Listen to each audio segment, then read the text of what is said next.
तो उनसे related MCQs को कर रहे हैं, जिसके लिए अंदर हमने अभी तक 28 सेट्स को कवर कर लिया है और ये सेट है हमारा 29 सेट। और इस सेट के अंदर हम बेसिकली बात करेंगे बायोलॉजी से रिलेटेड एमसीक्यूज को। ठीक है, जो बायो का जो पार्ट है ये इस बेसिकली सब्जेक्ट से लगभग 2 से 3 क्वेश्चंस जो है जनरली हर एग्जाम में, चाहे आपका सीजीएल हो, सीएचएसएल हो, एमटीएस, जेई, कोई भी एग्जाम हो, सब में आपको देखने को मिलता है। ठीक है, तो without wasting our too much time, चलिए शुरू करते हैं अपने पहले क्वेश्चन के साथ, जो कि हमारा आज का है इस पर्टिकुलर 29 सेट का। वो है, ये पूछा गया कि which organelle of this in the cell, cell के अंदर किस ऑर्गेनल के अंदर जो है, सेल के अलावा, ठीक है, किस ऑर्गेनल के अंदर जो है डीएनए प्रेजेंट रहता है, डीएनए देखने को मिलता है। तो डीएनए देखने को मिलता है माइटोकॉन्ड्रिया के अंदर। माइटोकॉन्ड्रिया के अंदर इसलिए देखने को मिलता है क्योंकि ये एक्चुअली माइटोकॉन्ड्रियन जो है ये डबल मेंबर्ड ऑर्गेनल है, double not membered, membraned, double membraned bounded organelle है। बाउंडेड मतलब जैसे ये आपका माइटोकॉन्ड्रिया है, डबल मेम्ब्रेन, एक मेम्ब्रेन ये हो गई, दूसरी मेम्ब्रेन ये हो गई, इनर मेम्ब्रेन, आउटर मेम्ब्रेन, इस तरीके से डबल मेम्ब्रेन के थ्रू ये प्रोटेक्टेड है, कवर्ड रहता है। ठीक है, और ये जनरली कहाँ देखने को मिलता है, ये देखने को मिलता है आपका यूकैरियोटिक ऑर्गेनिजम्स के अंदर। ठीक है, अब जो ये वर्ड आया यूकैरियोटिक, यूकैरियोटिक वर्ड होता है, एक होता है प्रोकैरियोटिक, प्रोकैरियोटिक ऑर्गेनिजम्स।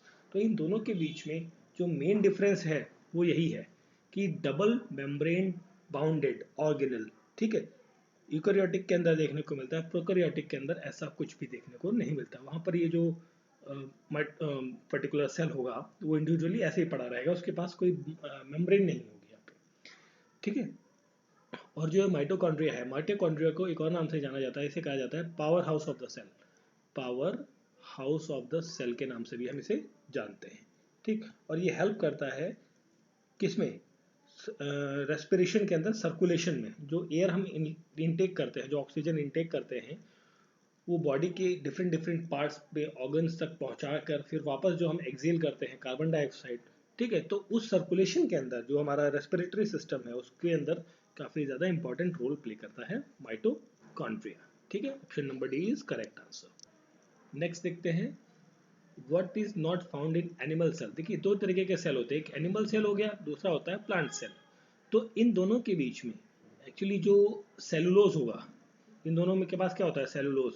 अब दोनों में डिफरेंस जो होता है, इसमें आता है मेन डिफरेंस आता है सेल वॉल का। सेल वॉल, जो आपका एनिमल सेल होता है इसके पास सेल वॉल नहीं होती, प्लांट सेल के पास सेल वॉल प्रेजेंट होती है। ये सेल वॉल जो है कहाँ पर देखने को मिलती है, प्लांट सेल में, ये एनिमल सेल के अंदर नहीं होती है। ठीक है, that is the main basic difference between the plant cell and the animal cell. तो क्वेश्चन में पूछा गया था not found in animal cell, not found, cell wall animal cell के अंदर देखने को नहीं मिलती। Option A is the correct answer. अब जो ये आपका सेल वॉल है, बेसिकली जो ये सेल वॉल होती है, ये क्या है आपकी, एक सेल वॉल जो है ये आपकी एक स्ट्रक्चर्ड लेयर है, ठीक है, जो सेल मेम्ब्रेन के आउटसाइड में देखने को मिलती है। ठीक है, सेल मेम्ब्रेन के आउटर मेम्ब्रेन में देखने को मिलती है, जो कि काफ़ी टफ होती है, टफ है, फ्लेक्सिबल है, sometimes it is rigid also.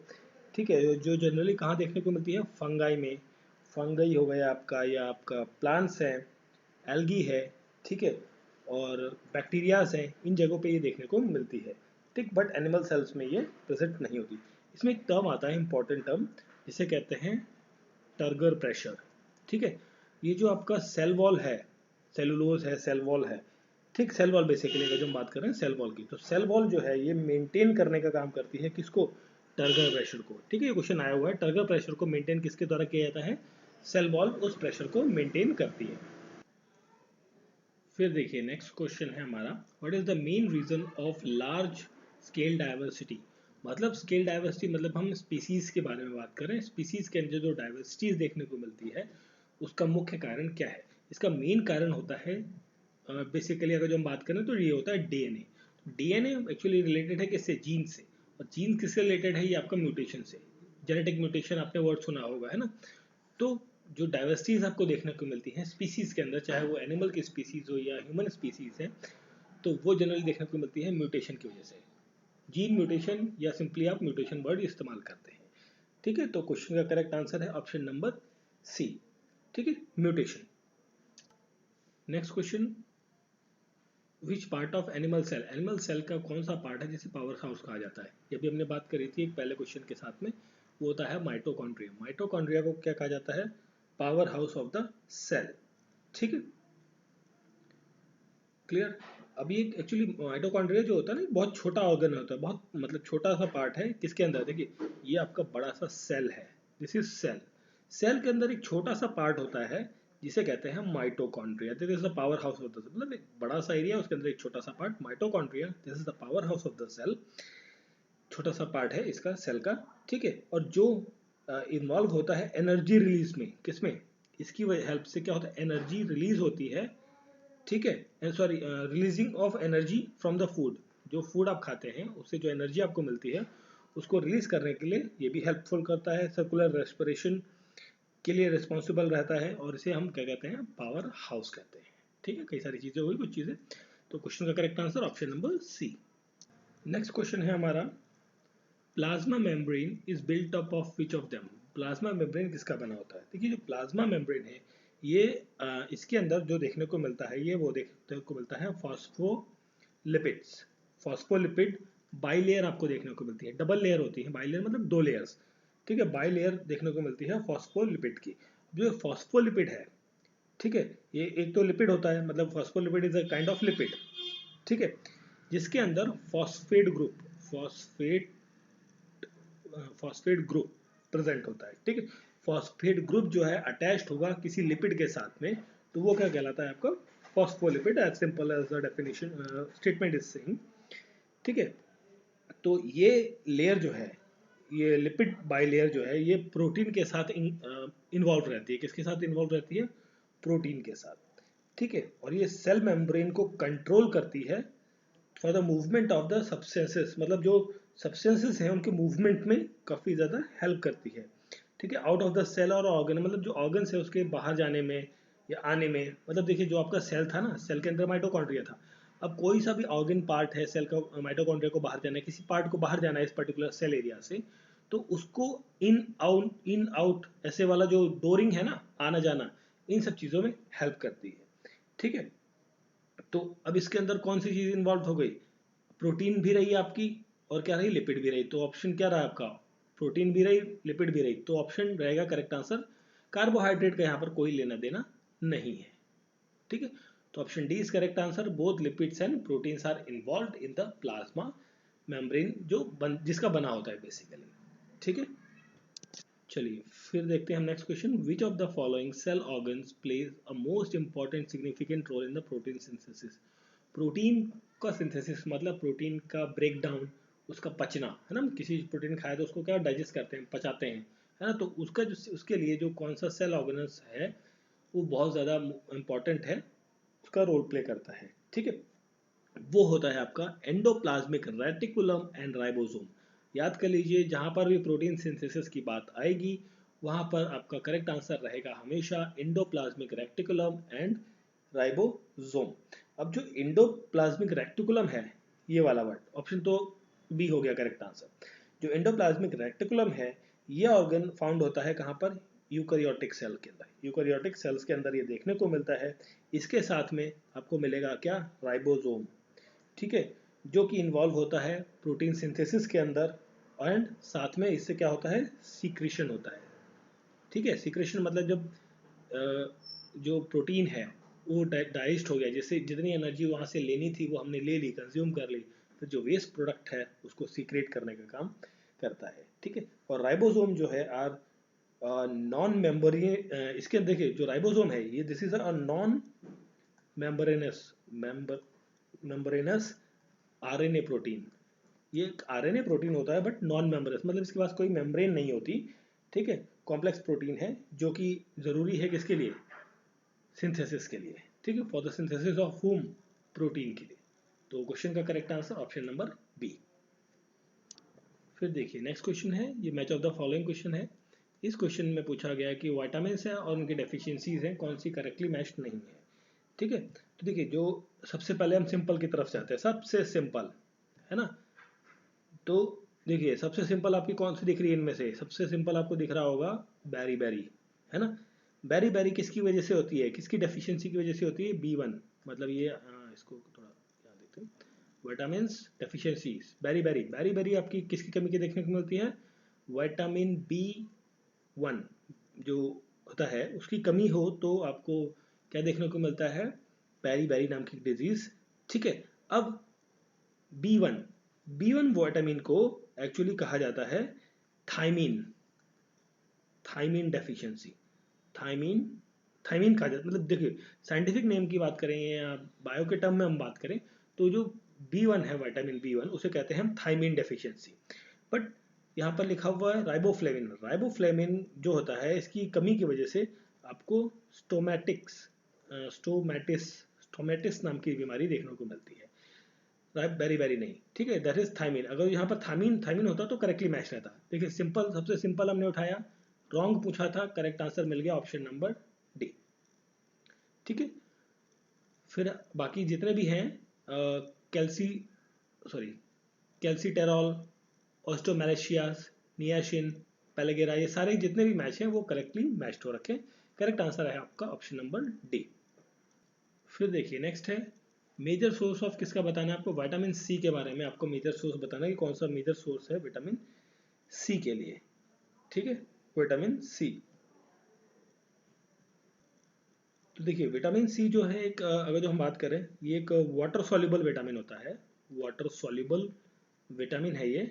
ठीक है, जो कि हमारी जो नॉर्मल ग्रोथ है, डेवलपमेंट है, उसके लिए बहुत ज़्यादा ज़रूरी है। और ये आपको देखने को मिलता है ब्रोकली के अंदर। ब्रोकली जो कैलीफ्लावर, कॉलीफ्लावर है, पत्ता गोभी या फूल गोभी जिसे कहते हैं, ग्रीन कलर की ब्रोकली सर्दियों में आपने देखी होगी, पत्ता फूल गोभी देखी होगी आपने। ठीक है, उसके अंदर ये अच्छी मात्रा में पाया जाता है। सिट्रस फ्रूट, सिट्रस फ्रूट्स के अंदर देखने को मिलता है, स्पिंचेस के अंदर देखने को मिलता है। ग्रीन एंड रेड पेपर, जो रेड पेपर मतलब काली मिर्च होती है, ठीक है, उसके अंदर देखने को मिलता है। टर्निप्स ग्रीन के अंदर देखने को मिलता है। लीफ अदर जो हरी पत्तियां हैं, हरी पत्तियों की जो सब्जी होती है या ग्रीन, ग्रीन बेसिकली लीव्स के अंदर जनरली देखने को मिलता है। हम all categories of the green की बात करें। ठीक है, तो क्वेश्चन है यहाँ पर विटामिन सी से, इतने सारी चीज़ों के अंदर ये विटामिन सी आपको देखना। सिट्रस फ्रूट में क्या आ जाता है? ये आपका जैसे लेमन, ऑरेंज, इस तरीके के जो फ्रूट्स हैं उसके अंदर भी आपकी ज़्यादा देखने को मिलता है। अब यहाँ पर हम बात करें तो देखिए यहाँ पर तो ऐसा कुछ दिया नहीं है, बट अगर जो हम जितनी चीज़ें हमने बात करी ना, ये paper, green fruits, cauliflower, broccoli, ये सब चीज़ें क्या आती हैं? रॉ एंड फ्रेश वेजिटेबल्स हैं, वेजिटेबल्स या फ्रूट्स हैं। ठीक है, तो उन्हीं के अंदर ये विटामिन सी है। तो बाकी मिल्क, घी और पल्सेस के अंदर ये सब चीज़ें देखने को नहीं मिलती। तो क्वेश्चन का करेक्ट आंसर है ऑप्शन नंबर ए। फिर देखिए नेक्स्ट क्वेश्चन है which of the following is a major source of vitamin D. देखिए एक्चुअली जो जो विटामिन के सोर्सेज है ना, इनकी एक लिस्ट आपको थोड़ा सा पता होना चाहिए। तो वो पता होगी तो आप आसानी से कर सकते हैं, क्योंकि देखिए ऑप्शन में कई बार कुछ ऑप्शंस डाले किसी ने, किसी पेपर में कुछ ऑप्शंस डाले, तो सिर्फ वही ऑप्शंस नहीं होते, उनके अलावा भी कई सारे ऑप्शंस हो सकते हैं। चलिए इस क्वेश्चन पर आते हैं वापस। विटामिन डी के बारे में पूछा गया है।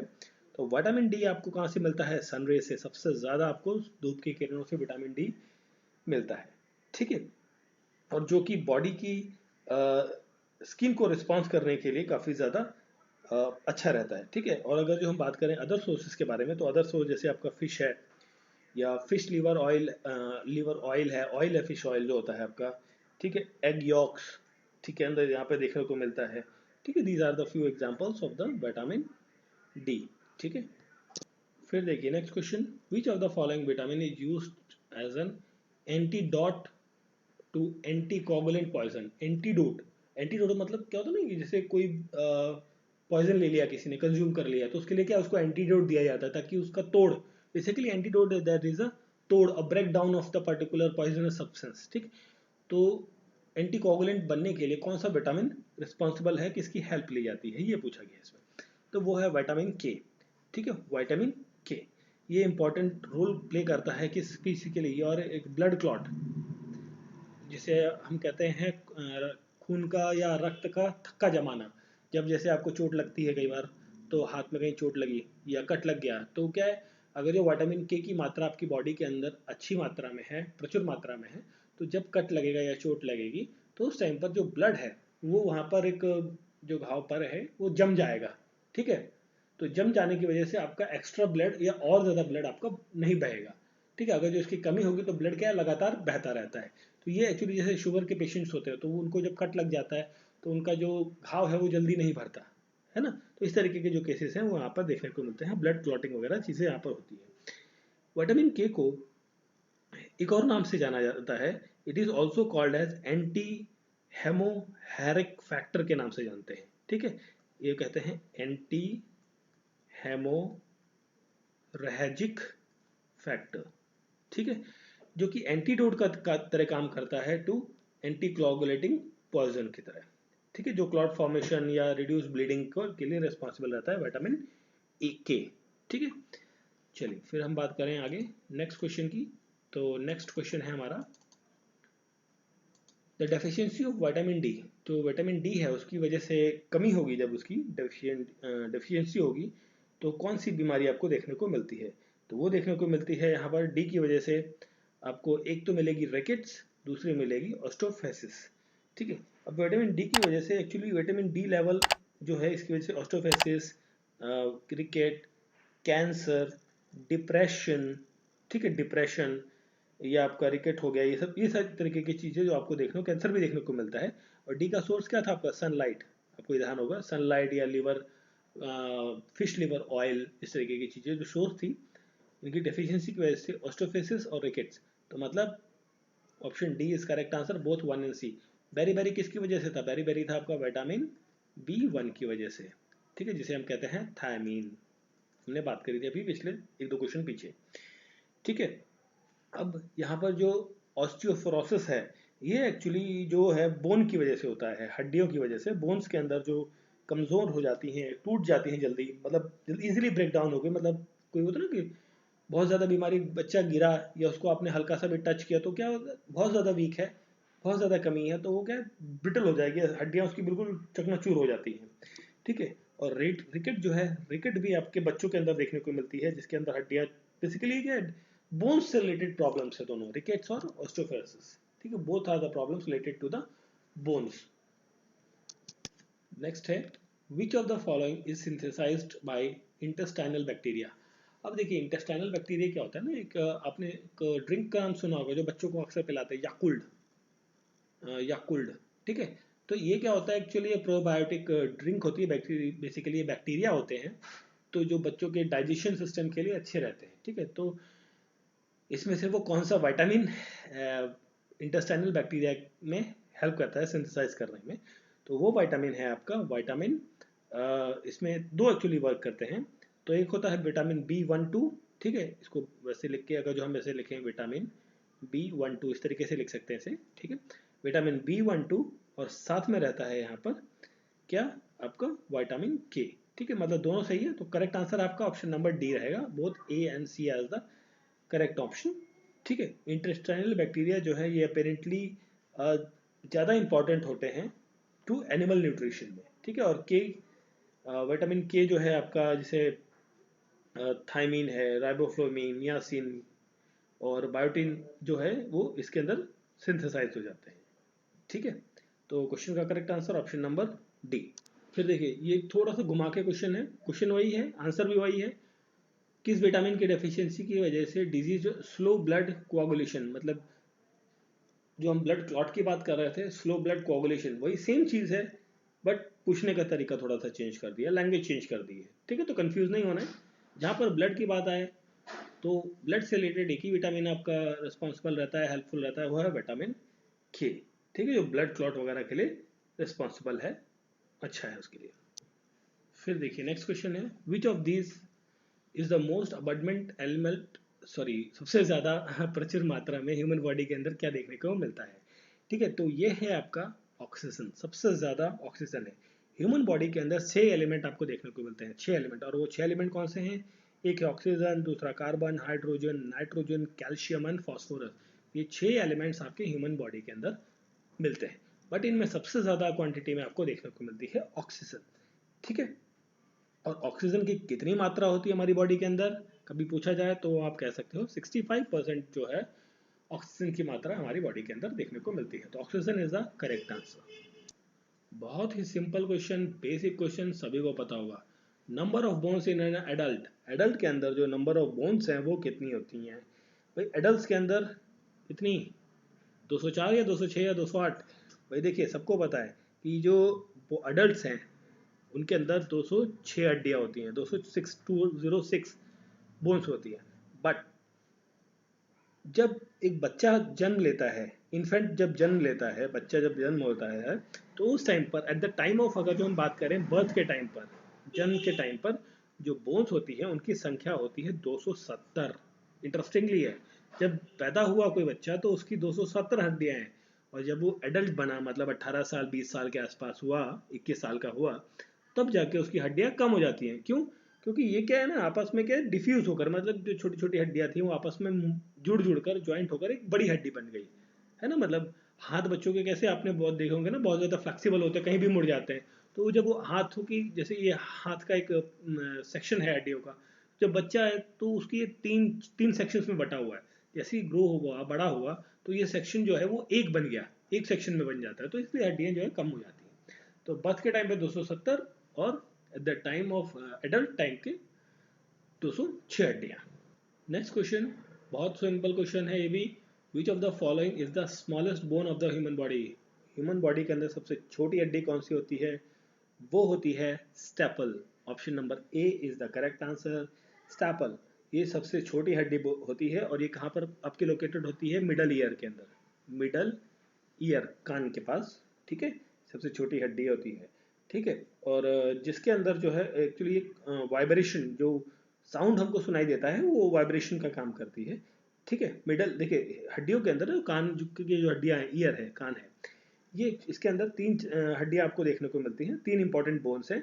एक का नाम है मैलस, दूसरी है आपकी इनकस, और थर्ड है आपकी स्टेपल्स, ठीक है। ये तीनों नाम दिए हुए हैं यहाँ, सॉरी ये नहीं है, इनकस, मैलस और स्टेपल, ठीक है। तो सबसे छोटी है स्टेपल, याद रखना है इसे।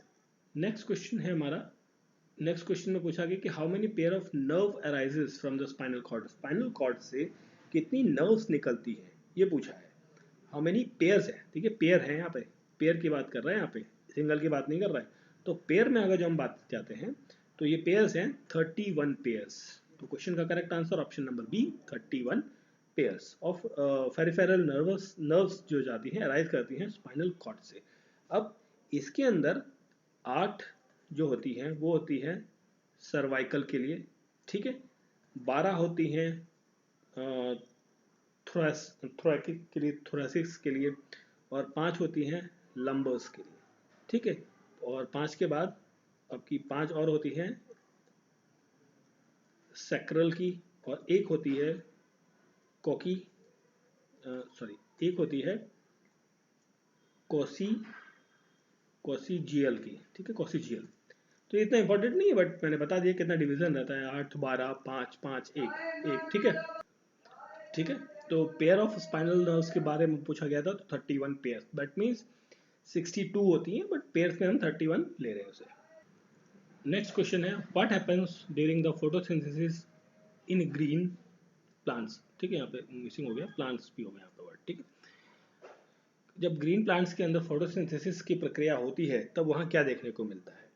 अब देखिए, यहाँ पर जब ग्रीन प्लांट्स के अंदर फोटोसिंथेसिस होगी, ठीक है, तो यहाँ पर कुछ ऑर्गेनिजम्स जो हैं, एक्चुअली ऑर्गेनिजम्स जो हैं वो ट्रांसफॉर्म करेंगे light energy into chemical energy. मतलब देखिए यहाँ पर देखने को क्या क्या देखने को मिलता है, जो लाइट एनर्जी है वो आपकी कन्वर्ट होती है केमिकल एनर्जी के अंदर, ठीक है।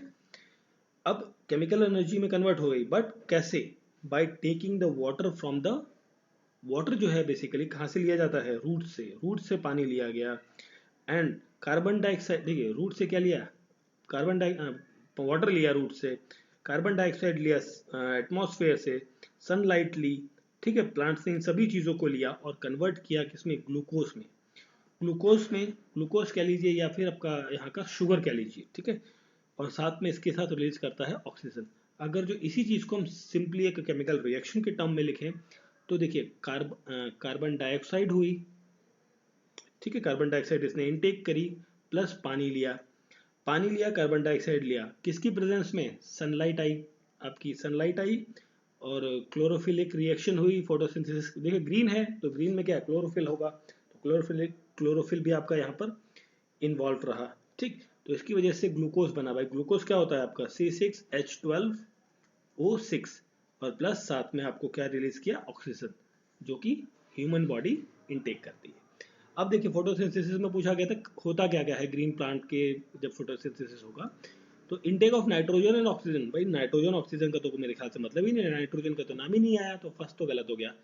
Intake oxygen and release carbon dioxide, भाई इनटेक ऑक्सीजन करती है नहीं, रिवर्स होगा इसका, इनटेक करेगा, देखिए कार्बन डाइऑक्साइड होगा या CO2 है, ठीक है, और रिलीज करेगा CO2, तो ऑप्शन नंबर 3 इज करेक्ट।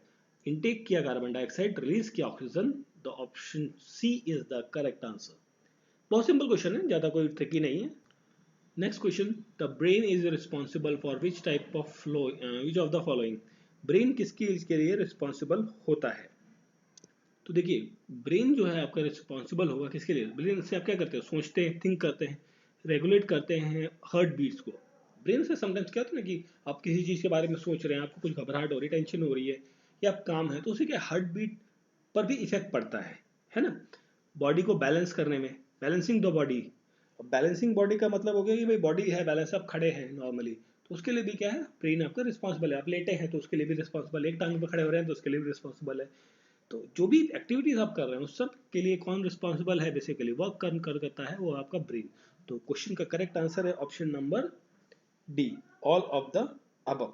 अब देखिए ब्रेन के अंदर तो ये हो गया, सिंपल क्वेश्चन था, सिंपल आंसर हो गया इसका, ठीक है। अब इसके अंदर जो थिंक करने का काम है, क्वेश्चन का करेक्ट आंसर तो ऑप्शन डी, जो सोचने का काम है, ये कहाँ पर आपको देखने को मिलता है, कौन करता है, इसे करता है, कहाँ होता है, सेरिबेलम के अंदर, sorry not cerebellum, that's a cerebrum. Cerebrum के अंदर जो थिंकिंग है, सोचने का काम है, वो यहाँ पर देखने को मिलता है।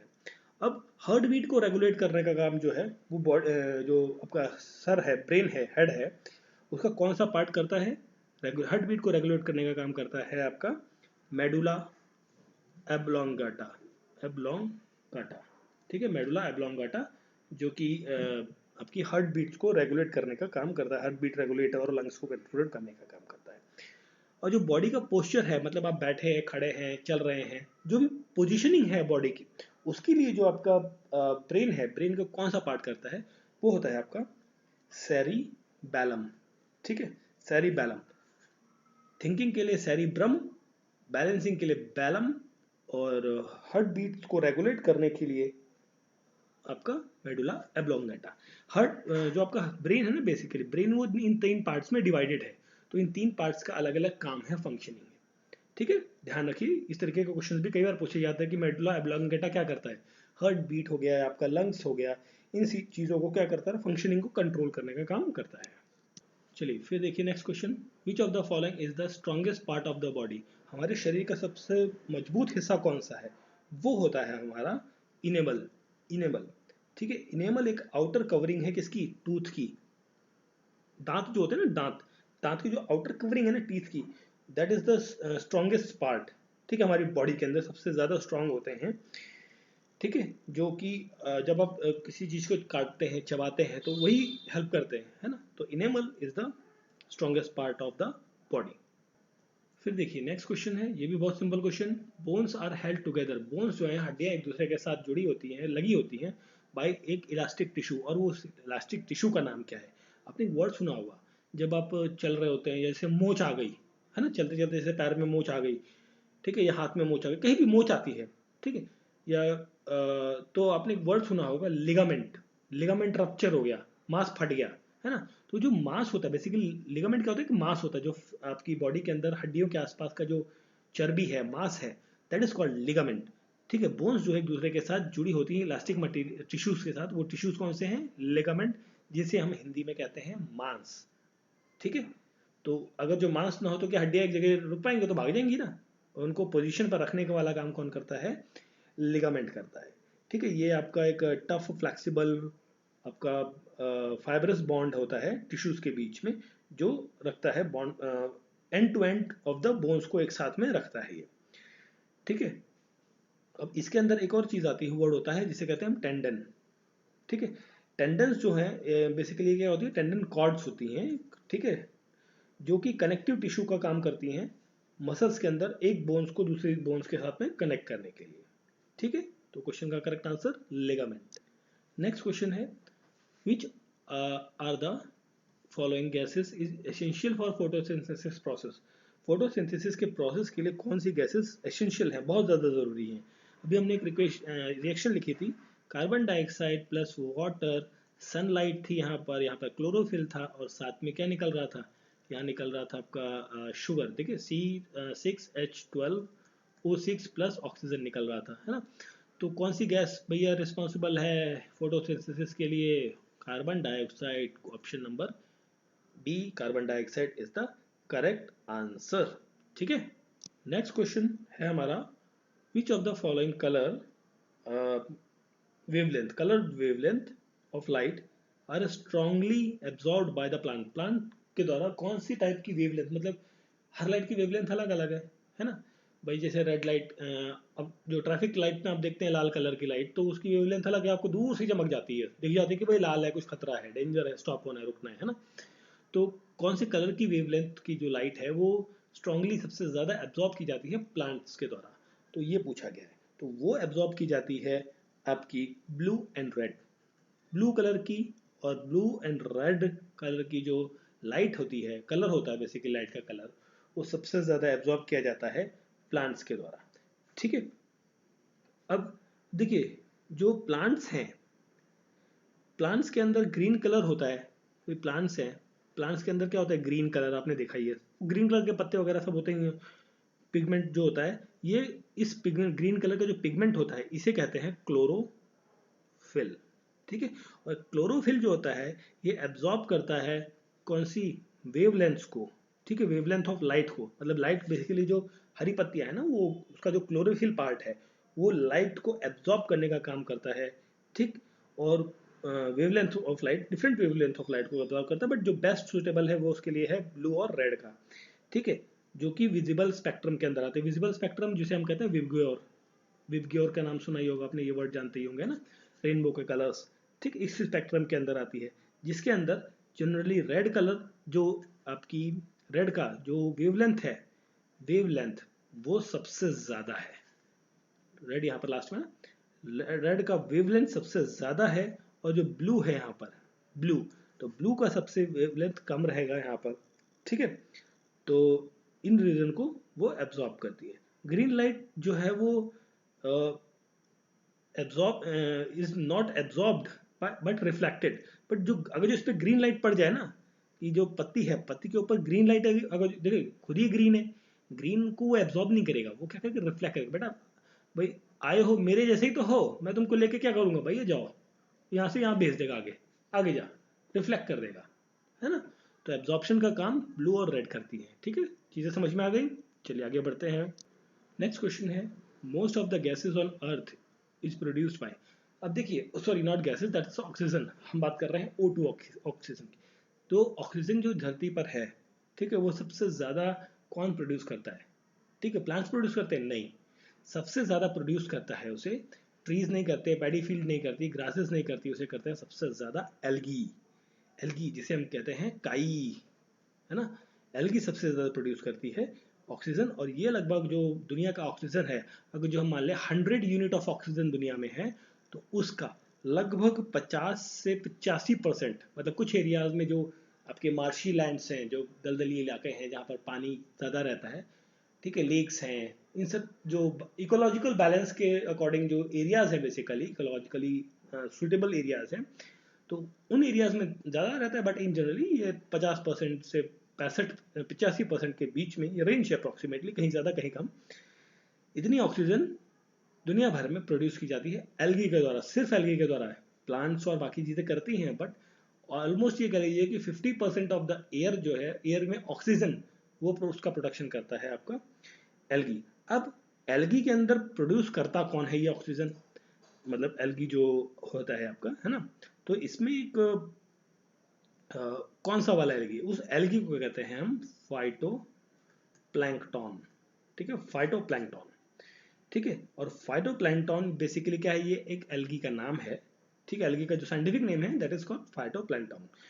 और ये रिलीज करता है कहाँ पर, पानी के अंदर। भाई देखिए आपने काई वगैरह देखी होगी तो पानी के ऊपर ही होती है, ऊपरी सतह पे होती है, तो वो अपना ऑक्सीजन जो रिलीज करती है वो पानी के अंदर करती है, पानी से वो एटमॉस्फेयर में चला जाता है फिर आपका सर्कुलेट होते हुए, ठीक है। और बाकी जो रेस्ट ऑफ द ऑक्सीजन है वो प्रोड्यूस किया जाता है ट्रीज के द्वारा, हर्ब्स के द्वारा, ग्रासेस के द्वारा और अदर प्लांट्स के द्वारा, ठीक है। फाइटो प्लैंकटन ध्यान रखना है, ठीक है। तो ये थे कुछ इंपॉर्टेंट क्वेश्चंस जो बायो से रिलेटेड थे, जो आपके एसएससी के लिए इंपॉर्टेंट है, ठीक है।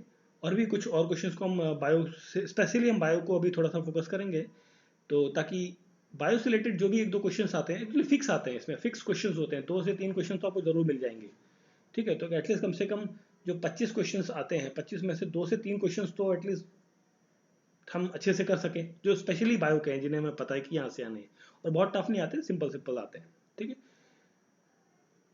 आपको कैसा लगा वीडियो प्लीज़ ज़रूर बताइए, और लाइक सब्सक्राइब और बेल आइकन ज़रूर प्रेस करें, फ्रेंड्स के साथ सर्कुलेट करें, शेयर करवाएं, ठीक है।